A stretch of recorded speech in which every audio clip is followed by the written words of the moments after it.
जय श्री राधे, जय श्री सीताराम। अंतमति सुगति वैनवायो, अंत समय का स्मरण।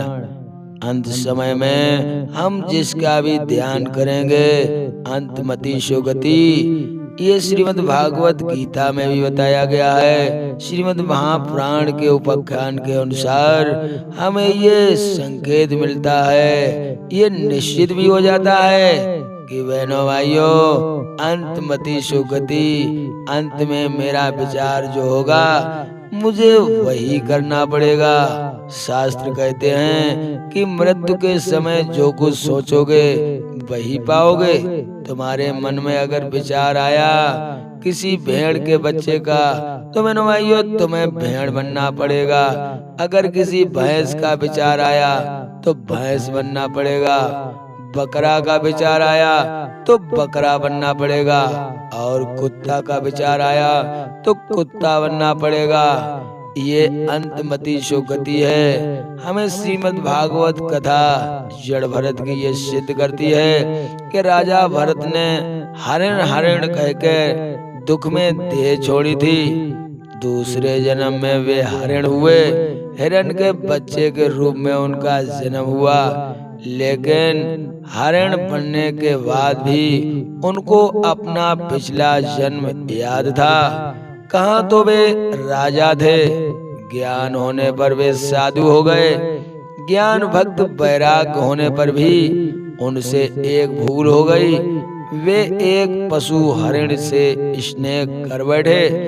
धन की सुरक्षा के लिए अरे बड़ी बड़ी तिजोरियां, गुप्त तहखाने, अनेकों पहरेदारों के बाद भी स्वयं का चिंतन उसके पीछे लगा हुआ है। हम हमेशा अपने धन के बारे में चिंतन करते हैं, हमेशा अपने नारी पुत्रों के बारे में चिंतन करते हैं। प्यारे कभी अपने बारे में चिंतन किया ही नहीं।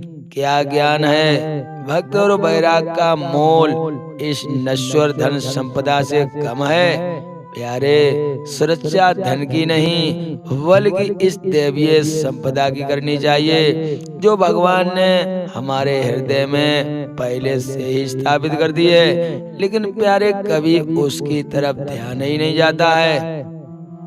जब राजा भरत ने हरिण की देह पाई तब वे एकादशी का व्रत रखने लगे, क्योंकि वो सोचते थे कि मेरा जीवन व्यर्थ चला गया और मैंने मोह को त्यागा नहीं। उसी मोह के कारण मुझे हरिण बनना पड़ा। उस दिन वे घास और जल का सेवन नहीं करते थे, क्योंकि एकादशी वाला व्रत वो बड़े सावधानी से करने लगे, क्योंकि उनके मन में ये विचार था, छोटे छोटे जंतुओं का डर था। किसी घास या किसी वस्तु को अगर हम खाएंगे तो इसमें पता नहीं कितने छोटे छोटे जीव जंतु हों और खाने से वो भी मर जाएंगे। इसलिए वे उस दिन बिना कुछ खाए पिए रहते थे। फिर भरत जी ने मृगदेह को भी त्याग दिया और बहनों भाइयों एक ब्राह्मण के घर जन्म लिया। संत का जन्म सज्जन पुरुष के यहाँ होता है। भरत जी का ये अंतिम जन्म था। पहले मोह किया तो पशु बनना पड़ा, अब सावधानी से जीवन व्यतीत करूंगा। कई लोगों को ज्ञान प्राप्त होता है तो वे लोग सुखों की ओर दौड़ पड़ते हैं, किंतु कुछ लोग ज्ञान का सही अर्थ लगा लेते हैं। ज्ञान माने पाना, पाया है तो मौन रहो। ज्ञान का उपयोग भोगों में मत करो, बल्कि इंद्रियों का संयम तथा ऐश्वर्य आदि सद्गुण नष्ट हो जाते हैं। बहनों भाइयों, इस जीवन को किसी और का संग करने से ऐसा मोह और बंधन नहीं होता जैसा पर स्त्री के संग से पुरुष को और पर पुरुष के संग से स्त्री को मोह हो जाता है। ये मोह ऐसा मोह है जो प्यारे कभी जीवन में छूटता नहीं है। पराई स्त्री का प्यार अगर तुमने अपने हृदय में बसा लिया तो ये मोह तुम्हें नरक में ले जाएगा। संसार की वासना मोह और बंधन में डालती है। एवं भगवत भाव सब तरफ से स्वतंत्र कर देता है। जो भगवत भाव में लग जाते हैं उन्हें फिर किसी बात की चिंता ही नहीं रहती है, उन्हें किसी बात का डर भी नहीं रहता है। भगवान कपिल देव ने कहा, हे माता, सच्चा आनंद बाहर नहीं है, भीतर है। बाहरी सुख दिखने में मधुर है, किंतु उसका परिणाम इससे भी भयंकर है।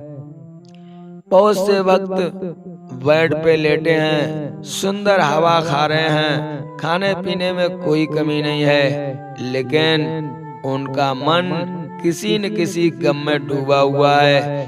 तो क्या आप सोच सकते हैं कि ये सुख में है? सुख तो अंदर से होता है प्यारे। आत्मा आनंद रूप है, वह सदा तृप्त है, वह पूर्ण है, वह प्रेम रूप है, वह अजर अमर है, वह अविनाशी है। हे माता, अपने मन के स्वभाव को आत्मा के गुणों से जोड़ दो। ऐसा करने से तुम्हारा मन शांति को प्राप्त होगा, तुम्हारा मन अमन हो जाएगा। आगे चलकर ये मन परमात्मा का चिंतन करते हुए मोक्ष को प्राप्त होगा। जब कपिल भगवान ने इस प्रकार अपनी माता को उपदेश किया तो माता के मन में परम शांति हुई। और वास्तविक शांति तो यही है बहनों भाइयों कि हम अपने मन को श्री हरि में लगाकर और अपने जीवन को कल्याणमय बनाएं। ये सुंदर बात आपको अच्छी लगी हो तो आप हमारे गुरु ज्ञान दर्पण चैनल को लाइक और सब्सक्राइब करें। जय श्री राधे, जय श्री सीताराम।